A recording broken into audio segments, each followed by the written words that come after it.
Welcome back to Brexit Wars tonight, with a Cabinet Minister, Nicky Morgan, desperate to stop a no-deal Brexit. The leader of the Tories' Brexit Spartans, Steve Baker, who still thinks no deal is better than a bad deal. Anushka Asthana, whose deal is, she says, the brainy stuff. The Labour MP Stephen Kinnock, who says a deal is better than a referendum. Mairead McGuinness, the Vice President of the EU Parliament, which has to sign off any deal, and Labour's passionate Remainer David Lammy, alongside the Tories' even more passionate Brexiter, Andrea Jenkins.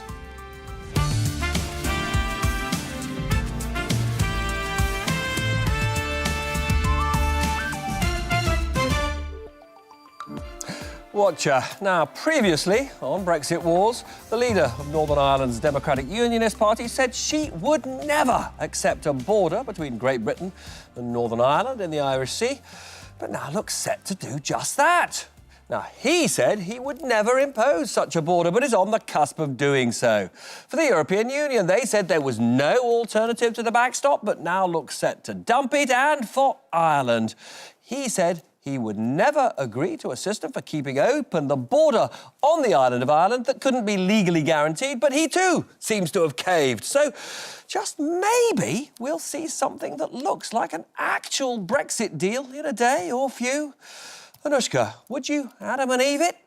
I don't believe anything, Robert. We could be looking at another Brexit Groundhog Day. The truth is, if Boris Johnson gets the deal, he still has to get it through Parliament, and that's not easy because there are 259 guaranteed Tory votes, we reckon, but he still needs another 61 for a majority, and there are 4 groups that the Prime Minister will be most interested in. Firstly, the Conservatives, who he booted out of the party, they wanted to avoid no deal, and this is why. Some analysis that suggests no deal would cost everyone £1,000 each in terms of the overall economic hit. Now, most of those people desperately want to back a deal, so they probably will, but they might be put off by this suggestion that Boris Johnson's proposal would cost more than Theresa May's did before that. Now, the next group, very, very important, we've got some of them today, the members of the European Research Group, the Brexiteers, who didn't vote for Theresa May even the third time round. Now, the question for them is, do they trust Boris Johnson?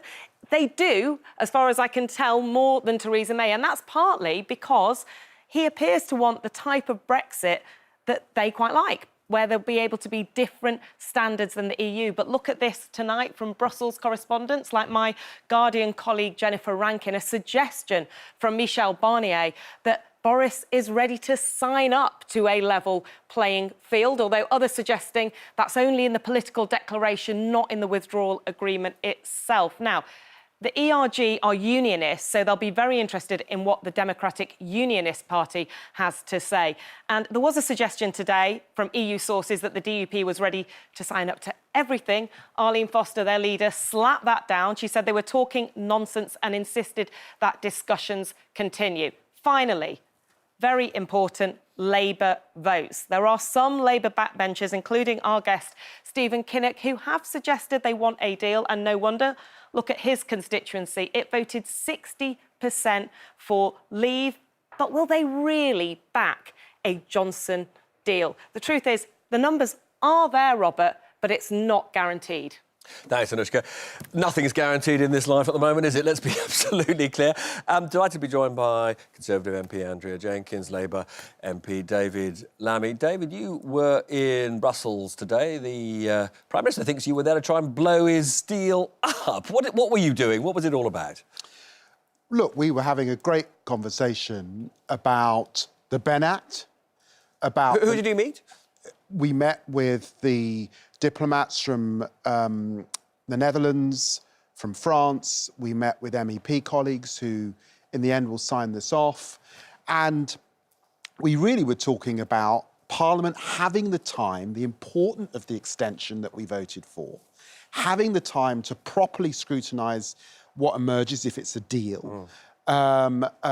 We were debating whether we would get a text. Doesn't look like we are going to get a text for Saturday, and therefore there's a vote tomorrow that might mean that we actually don't sit on Saturday to look at a deal. Do you think there's a chance, actually, that MPs will vote against the government's own motion for sitting on Saturday? I think MPs want to seriously scrutinise this important moment, and if there is no text, it's very hard to scrutinise do you yet and know, to have a proper conversation. Has there been any instruction from Labour whips yet about how you're going to vote tomorrow? There's been lots of chat on the various WhatsApp groups, what I would say. The other But a decision hasn't been made yet? No, I don't think so. The other thing that we talked about was the level playing field and no realignment. And there was actually quite a lot of concern in Brussels about that. And I certainly expressed the worry that Labour MPs have about a diminution of standards on labour rights. We're going to talk about all of that actually throughout the programme, because it obviously is relevant to a lot of people. Andrea, you, I think, previously said on this programme that you could never vote for the withdrawal agreement. Well, actually, many of your colleagues are about to vote for the withdrawal agreement. Are you going to do that?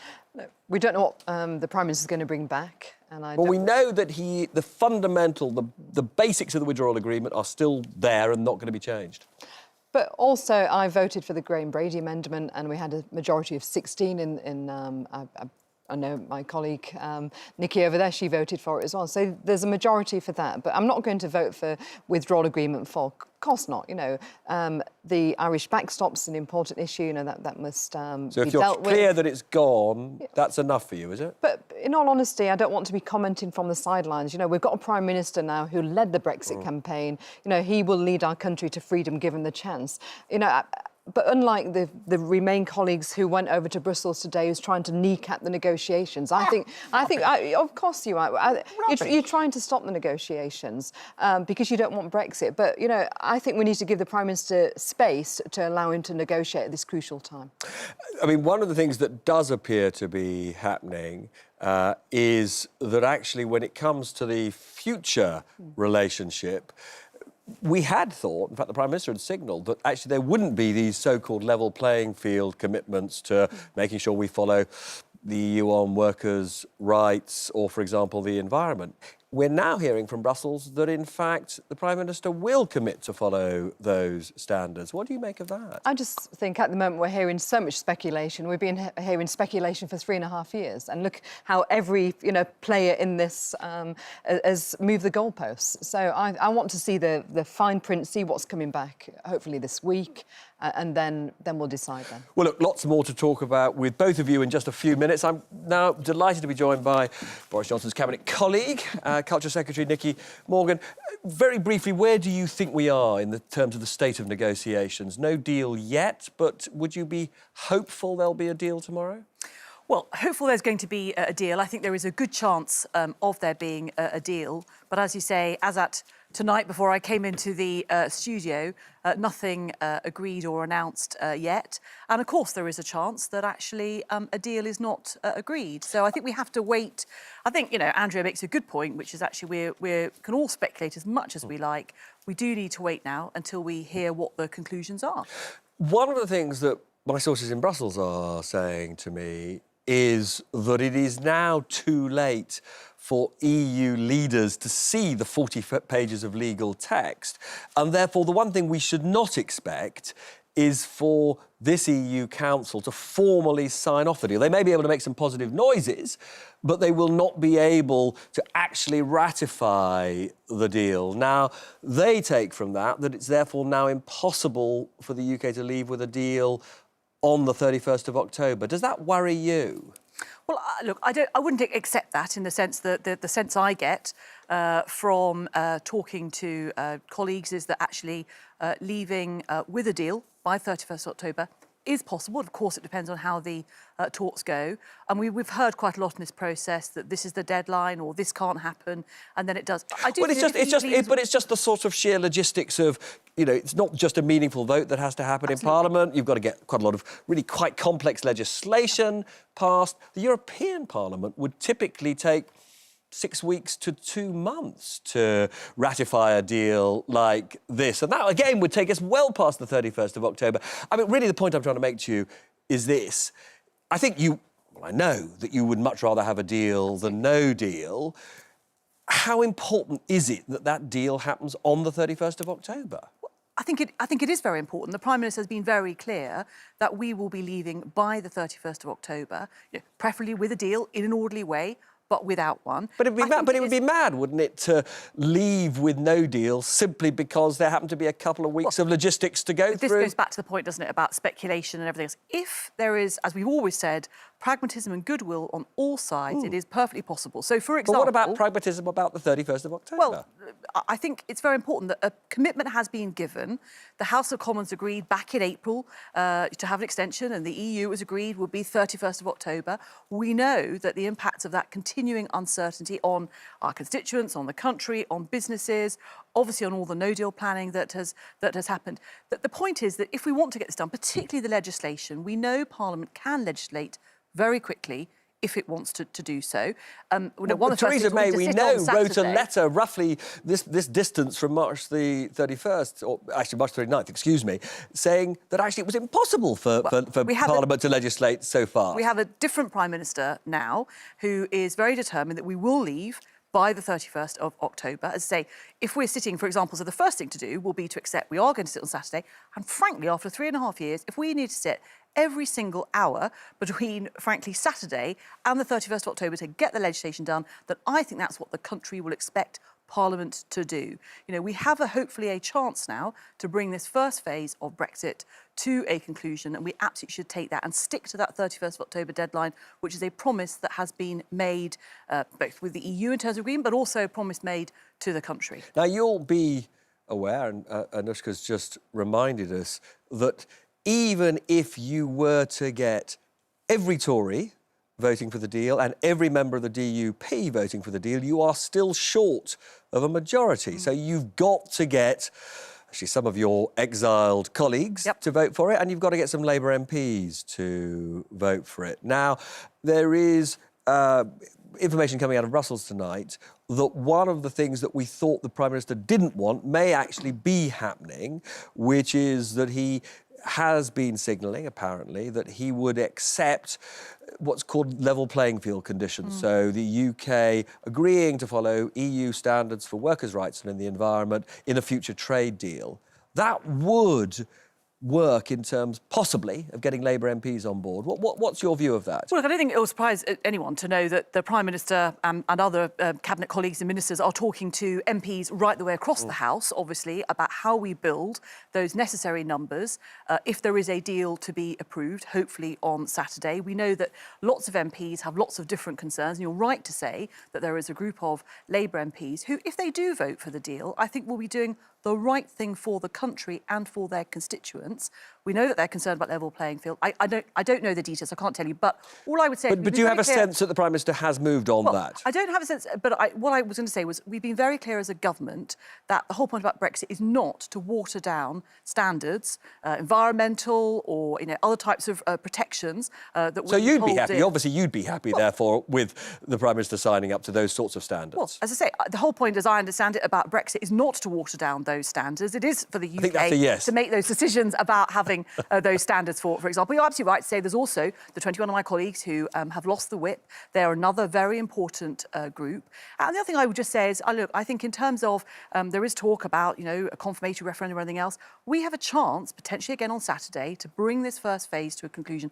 I do think that's what the country is wanting Parliament to do, to signal that, not to prolong this any further. But on that point, Andrea Leadsom, your Cabinet colleague, said on this programme that she did expect the Prime Minister to write both the first letter that the Ben Act requires, which is the letter requesting a 3-month delay, and then send a second letter broadly saying, but let's be clear, I don't want that delay and I don't think we need that delay.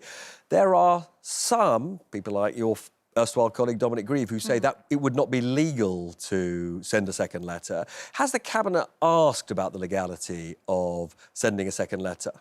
Well, look, at the end of the day, that's also, again, it's more speculation. The Prime Minister's been very clear that if it came to not having a deal and the Ben Act coming in, the government, he would follow the law.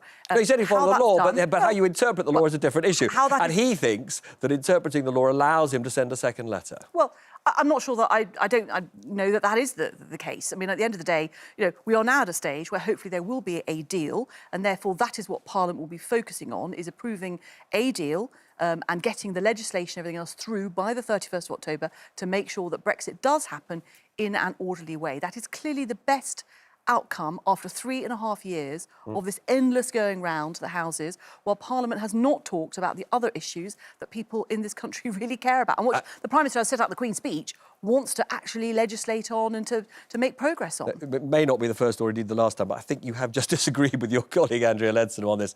But there is one other thing, we haven't got a lot of time I need to ask you about.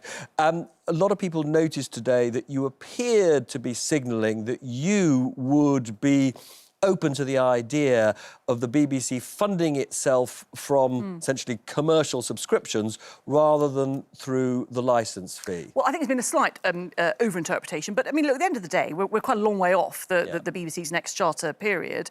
I was asked, what I said was, I was look at the evidence at the time. So you've got no ideological commitment to the licence fee, is what I think, you're as I saying. said, the licence fee brings in for the BBC about £3.7 billion of income. So anything that is a change in that, it has got to obviously be raising a significant and at least that amount of money, if not more. At the end of the day, how that's done, I think what I was also saying was that the whole broadcasting landscape is changing rapidly in this country as we have streaming and subscription services, and our public service broadcasters know they've got to, that's a tough environment. But would you like to... We haven't got a lot of time. Would you like to change, in a sense, the regulatory framework for the BBC so that it's got more freedom to at least see if that kind of money can be raised from subscriptions? Because plainly just switching off the subscription overnight would be a disaster. Look, the licence fee overnight. Look, if there were to be any changes, clearly there would be, a time for phasing in details and all sorts of things to be worked out. What I've been impressed coming into this job, actually, is really how brilliant our public service broadcasters are in this country. We want to keep them that way, but there is undoubtedly more competition in the market coming in. BBC, ITV and others make great drama. We want to make sure that, broadcast sporting events, they are hugely popular. They are very influential for the UK around the world. And we want to make sure that they stay that way and are very sustainable. Nikki, lovely to see you as always. Thank you so much. Plenty more to discuss with you when you come back next time. I think there was a lot to pick up there on.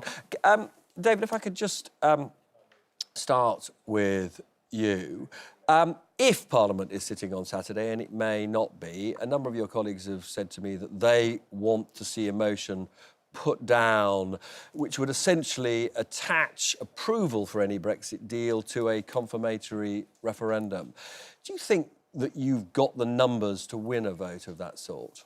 I think the ground is shifting, and it's clear. If you're asking me to vote for a deal that on the government's own assessment would mean a drop in GDP of 6.7%, that's make my constituents poorer. The only basis on which I would do that is to put it back to the people. And I think that's the overwhelming view of Labour colleagues, Liberal Democrats, SNP and others. That is the overwhelming view. So I think that it gets through easily if you attach it to a confirmation. So Andrew's put an important point to you, which is, if there were a referendum, would you be happy to see no deal as one of the options on the ballot paper? No, I'm not keen to see no deal on the ballot paper.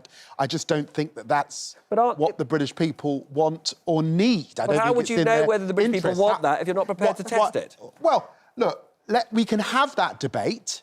We can have that debate once we've decided to have a confirmatory referendum. And then we'll decide. Andrew, very briefly, because I want to talk to your, ERG colleague, Steve Baker, in just a second. But for you, are there any circumstances where, if it's the only route to getting some kind of conclusion to all of this, where you could yourself support a referendum? No, I think the best thing is an election. I mean, how long would it take to set up a referendum? We can have an election within 6 weeks. Now, it's different to the last election. Your party stood on a manifesto to deliver Brexit, so did mine. Now, this time you've got Labour who want a referendum, you've got the Lib Dems who's trying to revoke Article 50 and stop Brexit, and you've got ourselves who want to deliver. There's actually a real choice this time. But there's also a division within the Tory party about what kind of Brexit, and I'm going to come and explore this with both of you again in just a minute. I'm delighted to be joined by the chairman of, should we call you the Spartans or the European Research Group? Well, But anyway, the true Group. believers in Brexit. Yeah. Really, I just want to put the same point that I put to Andrea a moment or two ago. You have said to me repeatedly there are no circumstances in which you could vote for Theresa May's withdrawal agreement. What you're going to be asked to vote for is her withdrawal agreement, but just with a bit of lipstick on it. No, that's not the case. So the point about the previously agreed withdrawal agreement and political declaration was it was a triple lock into the institutions of the EU between the implementation period, the backstop and the future relationship. Well, the implementation period is still there. Well, that's the point I'm making, is that Boris Johnson has dramatically changed the destination. Instead of being a kind of regulatory satellite of the EU, we're going to a normal free trade agreement, which is a relationship of the character they offered us, which, by the way, I've always said I wanted. He's going to deal with the backstop. I'm expecting the backstop to be gone. The withdrawal agreement opened up, completely removed the biggest section. But can I ask you about that? Because in Brussels, they are characterising the changes to the backstop as broadly cosmetic. That what they are saying is that Prime Minister is signing up to something that looks a lot to them like a Northern Ireland-only customs union backstop. So my clear understanding is that the DUP's red lines are for Northern Ireland to be in the same customs territory as the rest of the UK, like any normal country would be, and to have regulatory alignment with consent. And they're two big red lines, and I'm expecting them to be delivered. That is quite different to the backstop which was there before. We would end up... But everybody agrees that there will be customs collected for the EU by British tax collectors on essentially in the Irish Sea between Great Britain and Northern Ireland. Now, that's the sort of thing you would have expected the DUP to utterly reject. So I'm really looking forward to seeing the detailed legal text, because on this point, the government has quite rightly prioritised having those discussions with the DUP. As I've said repeatedly, it's not my job as a Buckinghamshire MP to be more unionist on Northern Ireland than the DUP. So those discussions have predominantly taken place with the DUP. If they're content on the narrow issue of Northern Ireland, I don't see us coming in and gainsaying them on the issue of Northern Ireland. So those particular discussions are with them. It's not yet clear to me whether the government is proposing this so-called new customs partnership for Northern Ireland or not. But that's because... But you've been into Downing Street, yes, we have. 3 times in the last couple of... Yes, we've been in 3 times. How come you don't yet know what they're proposing? But that's the point what was the point of the meetings? So that's the point I'm making, Robert, is that we've been in to talk about the concerns which are the predominant concerns of Eurosceptic Conservatives. On the issue of Northern Ireland, Boris Johnson has published his proposals. We're familiar with those proposals. If the DUP are content with those proposals, we'll be content with those proposals. We don't really need to go to and fro across the nuance of them. That is predominantly a conversation with the DUP. So just to be absolutely clear, you will take your lead from the DUP, but surely not on everything. So sorry, you've exactly right. So you asked me earlier, how is it different? So if the original deal was a triple lock, Boris has dealt with 2 of the 3 element locks. The questions for us are all about the remaining items in the withdrawal agreement. So on the narrow issue of Northern Ireland, if the DUP are happy, it's not for us to gainsay them. Right. So, but on other issues, like we've fleshed these out so many times before. So European Court of Justice still having a role when it comes to EU citizens and UK citizens? So obviously, we're willing to compromise. Now, people have liked to set up a straw man and say these guys won't compromise. But accepting voluntary ECJ reference on citizens' rights is a compromise people are willing to make. And it's been a compromise we've long been willing to make. But the fundamental point, the absolutely fundamental point, is after we've left the European Union, the jurisdiction of European law, the supremacy of European law, and the jurisdiction of the European Court must come to an end. Now, willing to go for voluntary reference, willing to accept that European citizens will have some additional rights over other people. That also is a big compromise in a diverse seat like mine. But, we're trying to be ferociously pragmatic to get this thing done, because actually we're all working really hard with Boris to enable an exit with a deal. Here we go. Words I've never thought that I would hear the chairman of the Spartans say. Ferociously pragmatic. Yeah, of course. But on actually what I think for you is a genuinely crucial issue. in order, as we've been discussing, to get a few Labour MPs on board to support this deal, and he needs those votes to get it across the line, it looks as though he has decided, as part of a free trade agreement, to say that the UK will match European Union standards when it comes to workers' rights and the environment. Are you prepared to live with that? So there is no majority in the United Kingdom for a sudden and rapid liberalisation on our standards. Sure. And nobody's proposing to do it. So again, But if these level playing field conditions were legally binding as part of a free trade agreement, you could live with them. The point is we've got to see the text. I know it's so frustrating for everybody because at the moment what we've got is a Guardian journalist reporting what Michel Barnier said to have reported to EU ambassadors. And long experience shows that these are not very reliable bases on which to make a judgment of what we're going to vote for. So we need to get the text of a revised withdrawal agreement and a revised political declaration. We also need to see the implementing legislation because there'll be relevant elements in there that are relevant to the decision. And then we can take a decision on the whole thing because actually there's thousands, possibly millions of people out there counting on Andrea and on me and on other colleagues to make sure they get the Brexit they voted for. And we're going to live up to that. We've got almost... This is a very quick answer, a very quick question. For you, is it more important to get the right deal or to leave on the dot of midnight, or in fact it's 11 o'clock on the 31st of October? Would you be prepared to allow a little bit of slippage in the Brexit date to get the right deal? We have to keep faith with the public, keep their faith in our democracy, and that means keeping our promises, and that means leaving on the 31st of October. Even if a deal could be done 2 days later? But this is so speculative. As has been said earlier in the programme, we have seen that Parliament can legislate lightning fast. We've got to get I think people out there are going to find this slightly odd if for you the right deal is what matters. But plenty more to pick up with all my amazing guests after the break, and we'll learn whether Johnson really will get his Brexit deal on time. For the Vice President of the European Parliament, Mairead McGuinness, and much more from Andrea Jenkins and David Lammy.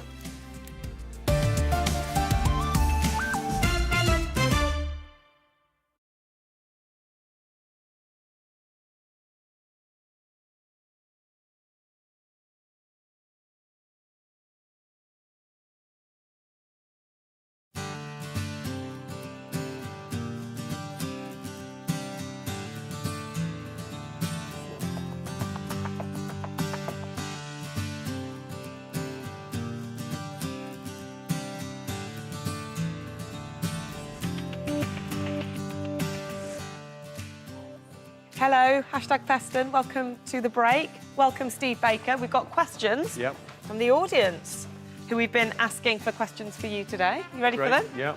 UK Anglosphere or Brexit defender. I know what side he's on. What's the difference between May's rejected deal and Boris's deal? The crucial thing is the destination. So the point is that May's deal went to make the UK a regulatory satellite of the EU. Boris's deal will leave us free to conduct our own trade policy and domestic regulations. Maybe. Unless that Guardian journalist is right. If it doesn't, well, they're going to be wrong. It would be completely at odds with what... OK, Max Parry, what's more important, ideology or practicality? That's not the right question. The right question is how do we promote prosperity and freedom? There you go. Sammy Khan. Which Remainer do you have most respect for? Robert Buckland, Nicky Morgan and all the others who I work with on the Malthouse Compromise. Any current Remainers? Why shouldn't we have a referendum on the deal? It's gone.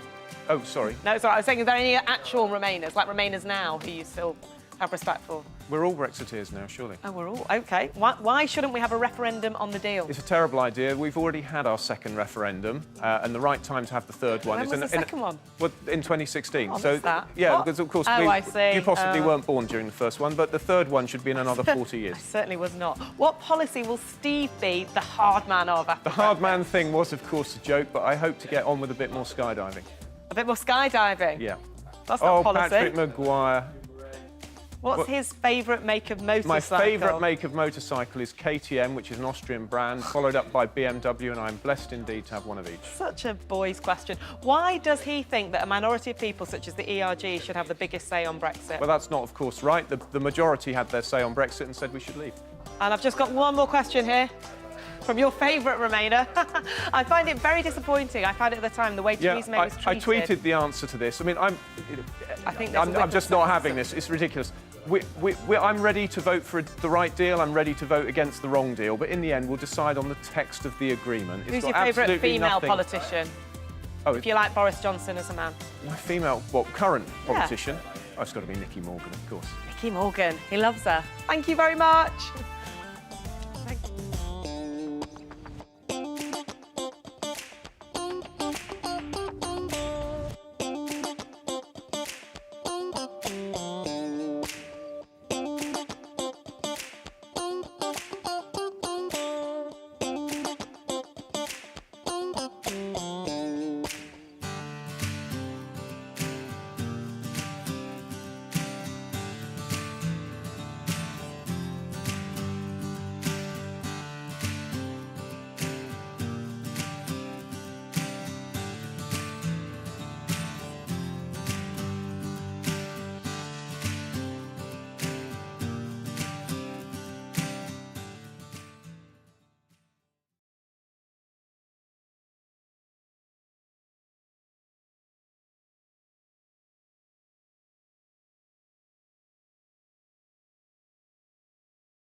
Welcome back. In just a moment, I'll be speaking with the Irish MEP and Vice President of the European Parliament, Mairead McGuinness. But first, Anushka. Thank you, Robert. I just want to start with our favourite tweet of the day from Tom McTague at The Atlantic. So, the Boris Johnson who was involved in sham negotiations wasn't. The Ben At, which chopped the legs out from under negotiations, didn't. The EU, which would never reopen the exit agreement, did. The Irish government that would never engage in bilateral negotiations did.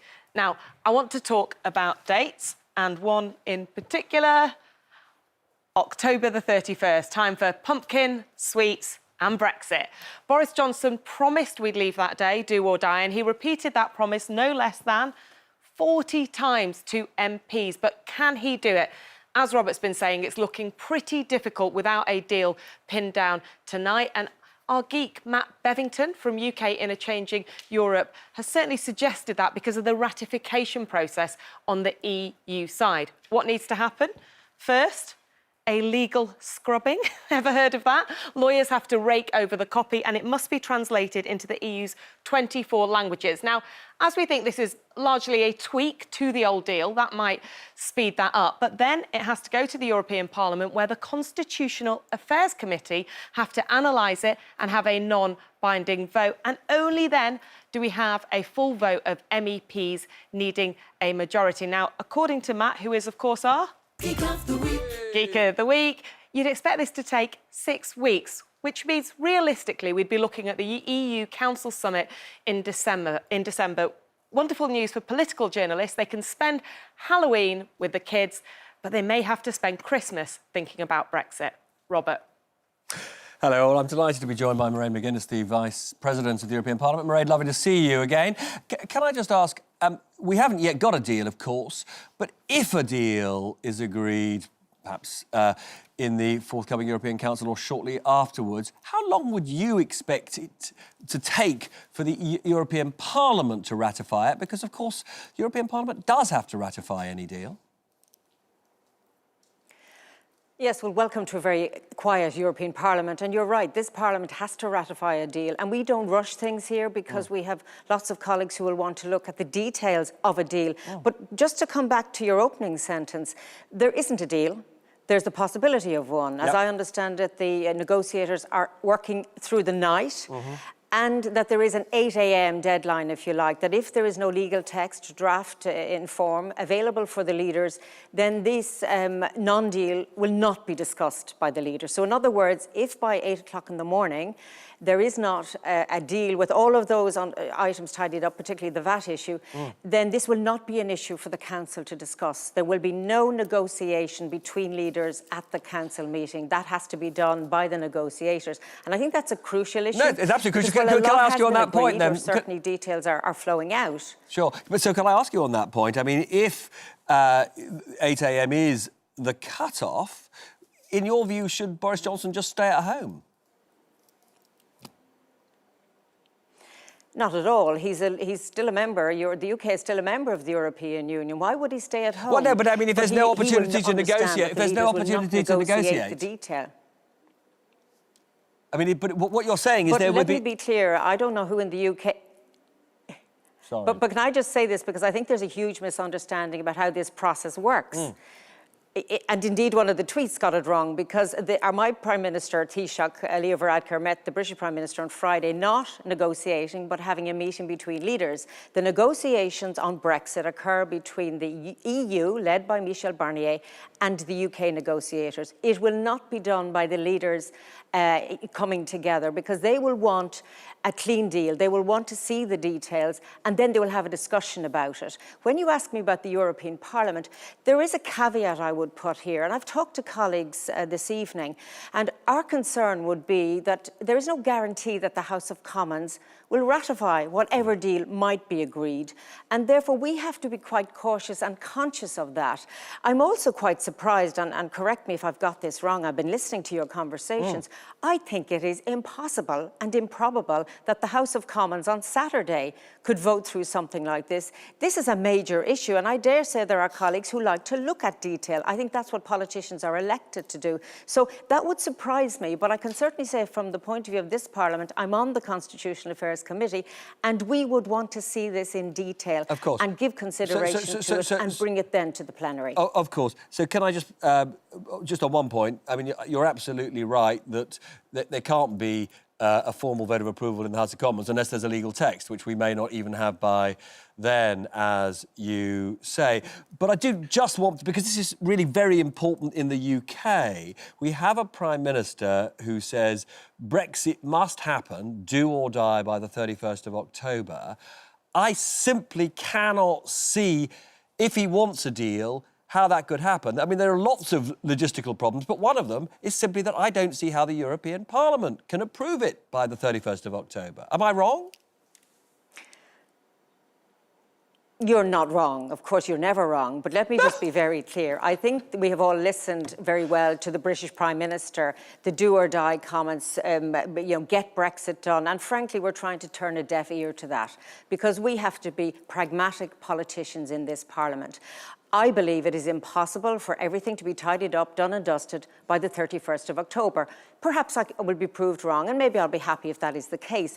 But if we are serious about a good agreement between the European Union and the United Kingdom in the withdrawal text, we need to look at it carefully, both parliaments. And therefore, I do think there will be a requirement for an extension. And I understand, again, that UK law would require the Prime Minister to look for an extension. There is then the question as to what our leaders would do here in the European Union. But I agree with you. I think it's very difficult. We're talking about 2 weeks here.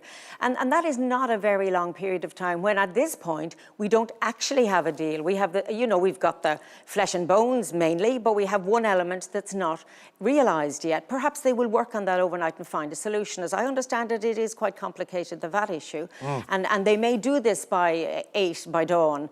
But I do not think there is time for either parliaments, ours or the House of Commons, to work through this. And as I listened to the conversations, and indeed I met some of the colleagues here in the European Parliament, I think we are still concerned about the divide in the House of Commons, the divide in British society. And in a way, we're trying to help the UK do what needs to be done, but also conscious that we can only look after our votes here in the European Parliament. We cannot and do not interfere in what happens in the House of Commons. But we are impacted by it, and that's always been a huge concern. Now, Sally, we're almost out of time. Just one very quick question. I think you're absolutely right about the VAT issue, of course. But on the issue of an extension, if an extension is requested, what condition do you think the EU should put on granting of an extension?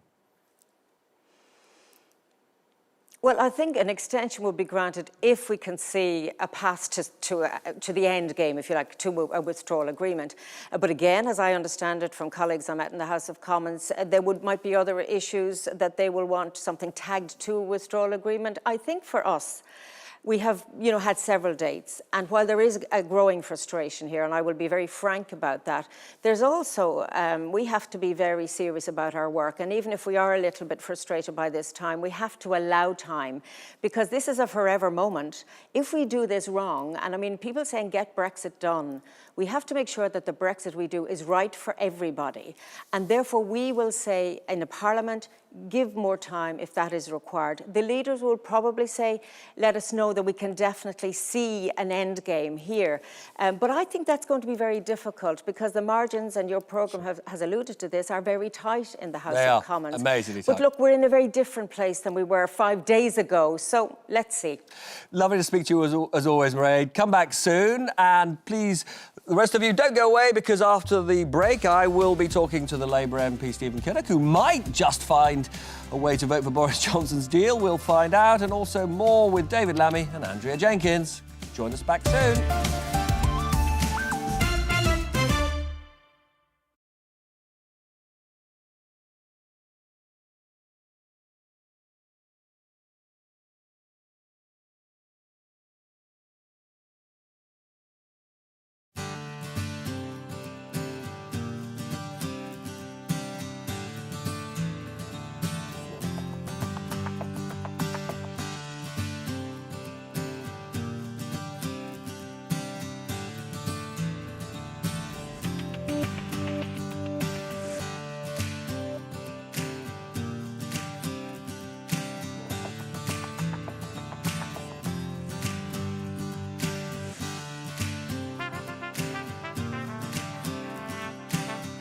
Look who I've got!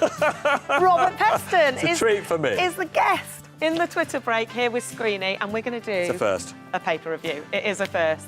Right, here we go. We've got the front pages for tomorrow. So what should we start with? Telegraph? Yeah, let's get the Telegraph. Oh, nice big picture of Boris Johnson. But did you see this? I love this. Apparently, he was heard to say that trying to do this deal is like tunnelling out of Shawshank. He's been watching too many films where they throw the stone at the poster and suddenly they realise he's been tunnelling out for months. It is a big moment for him, though, yeah? It is a big moment, and so, unsurprisingly, given there's so much uncertainty around it, I think we're about to discover that the newspapers are not aligned in terms of how they view today's events, are they? So what we can say is that the Telegraph looks like they're pretty happy about this. The deals appear to be in the hands of Parliament. They said it was effectively in place. Let's have a look at another one then.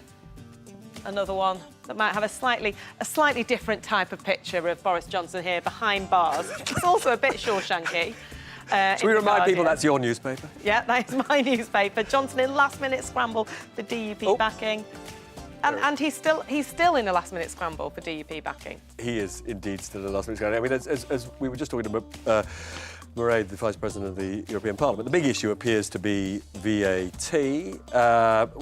Basically, the UK wants Northern Ireland to remain in the British VAT system. The European Union says that's going to create all sorts of barriers to trade and the unity of the Ireland economy. So it's a big and complicated issue that's still to be resolved.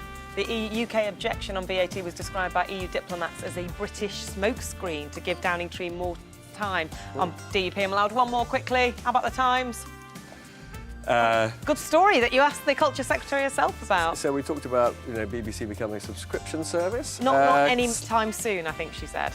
Yeah, but she talked about changing perhaps the regulatory framework so that it becomes easier for the BBC to operate commercially, which, some of the BBC will be horrified by, some will love. I'm so sorry, Robert. I'm going to have to call time on you. Thank you very much. That was a joy. Cheers. Thank you.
Welcome back. In a moment, I'll be talking with the Labour MP Stephen Kinnock about whether he can bring himself to vote for Boris Johnson's deal and his reaction to the resignation from Labour of Louise Ellman. First, Anushka. Thanks, Robert. I just want to talk to you about that resignation by Liverpool Riverside MP Louise Ellman. Just show you a few tweets. Here's the Mirror political editor Pippa Crerar. Louise Ellman quits Labour, saying Jeremy Corbyn is not fit to serve as our PM. Pippa pointing out that the letter Louise has sent has suggested it's all about anti-Semitism. We then did get a tweet from Louise Ellman herself saying she'd made the truly agonising decision to leave the Labour Party after 55 years, saying I can no longer advocate voting Labour when it risks Corbyn becoming PM. A lot of Jeremy Corbyn supporters very angry about the timing of this. Let me show you one more from Gabby Hinsliff. To read some of the repulsive comments on here about Louise Ellman leaving Labour is not only to understand why she left, but to marvel that she hung on for so long. Robert. Well, I'm delighted that Stephen Kinnock, the Labour MP, is joining me. Stephen, first of all, can I have your reaction to Louise Ellman, a Labour Party member for 55 years, resigning because she cannot support the idea of your leader, Jeremy Corbyn, becoming Prime Minister? It's a tragedy, Robert. Louise is one of the most widely respected and liked members right across our Parliamentary Labour Party and across our movement. And it really is just so awful that this evil of anti-Semitism is rearing its ugly head again. And you know, my heart goes out to Louise this evening. I know how much it must have been, how difficult it must have been for her. Her Jewish identity and her Labour identity run through her, and it must have been a terribly hard decision for her to make. But she's clearly done what she felt was right for her and her family, and it's a massive loss to our movement. Now, as you're aware, you wield enormous influence at this moment in respect of how this, well, what happens about Brexit. Boris Johnson desperately needs you to vote for his Brexit deal. From what you've heard of it so far, what are the prospects of you being able to walk through the lobbies with the Tory party and vote for this deal? Well, it's incredibly difficult because we're just sort of getting scraps from the negotiating table. I have no text, no proposal, no words on a piece of paper which actually can show me the direction of travel that the government is proposing and what's being agreed with the European Union. Has the Prime Minister actually made any effort to reach out to you yet? We've had some conversations with Conservative MPs. There's a lot of cross-party cooperation going on. We formed the MPs for a Deal group, and of course some Conservative MPs are in direct conversation with Number 10, and those messages are feeding through. So there are conversations going on. But what we've made clear, what I've made clear to anyone that wants to listen is that it really is all about the level playing field. Yeah. Because if you don't have a level playing field on environmental, consumer and workers' rights, you will not be able to strike a free trade deal with the European Union at the end of the transition period, because the EU will simply see you as dumping, social dumping, environmental dumping, unfair competition. And that would be a disaster, particularly for our manufacturing sector and MPs for whom thousands of jobs are located in the manufacturing sector and their constituencies can't support that. So just to follow up on that, I mean, there are actually contradictory reports tonight. On the one hand, there have been reports out of Brussels that the Prime Minister has signalled he will sign up for meeting EU environmental and workers' rights standards. But then I've actually just only a few minutes ago put it to senior government sources whether that's happening, and they say not. So you just to be clear, you're saying if those promises are not there on this level playing field on workers' rights and the environment, you cannot support his deal?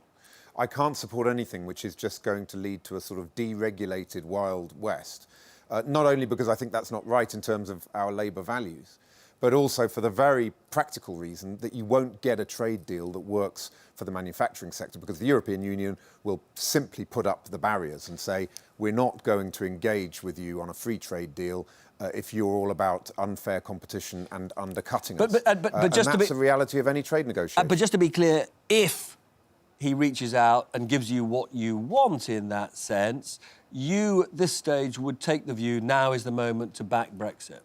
Well, that is where we need to see the detailed legal text. But if the text meets your requirements, you would back it now? Yes, if the text meets the requirements of meeting, of course, what Labour's 6 tests always were, And when we went into the 2017 general election, we said we want to respect the referendum result, but leave with a good deal. Here are the tests. Level playing field is absolutely crucial. So I would see that as a Brexit which is based on a compromise between the parties.